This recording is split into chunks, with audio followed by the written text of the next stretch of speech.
Hi అండి, అందరికీ నమస్కారం అండి. ఫ్రెండ్స్, ఇప్పుడు అందిన వార్త.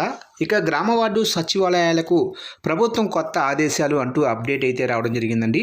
ఇక దీనికి సంబంధించిన పూర్తి వివరాలైతే వీడియోలో తెలుసుకుందామండి. అలాగనే వీడియో లైక్ చేసి ఇప్పుడే మన ఛానల్ని సబ్స్క్రైబ్ అయితే చేసి ఫాలో చేయండి ఫ్రెండ్స్. ఇక లేట్ చేయకుండా టాపిక్లోకి వెళ్ళిపోదాము. ఇక ఏపీలోనే గ్రామ వార్డు సచివాలయాల వ్యవస్థపై ప్రస్తుతం కూటమి ప్రభుత్వం పెద్ద ఎత్తున మార్పులు చేస్తుంది.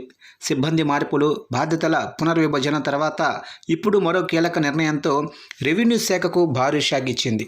ఇకపై సచివాలయాల్లో రెవెన్యూ సేవలకు వచ్చే దరఖాస్తులకు మధ్యవర్తులు అవసరం లేదని ప్రభుత్వం స్పష్టం చేసింది. ఇక ప్రభుత్వం జారీ చేసిన తాజా సర్క్యులర్ ప్రకారం డిజిటల్ అసిస్టెంట్లు, వార్డు డేటా ప్రాసెసింగ్ సెక్రటరీలు ఏ అధికారి సూచన లేకుండానే దరఖాస్తులను నేరుగా స్వీకరించి ప్రాసెస్ చేయాలి.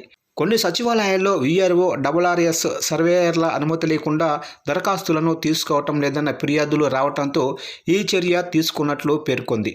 ఇక పౌరులకు తక్షణ సేవలు అందించాలనే సచివాలయ పద్ధతి ప్రధాన ఉద్దేశం. కావున దరఖాస్తులను తిరస్కరించటం, ఆలస్యం చేయటం, షరతులతో స్వీకరించటం పూర్తిగా నిషేధం అని పేర్కొంది.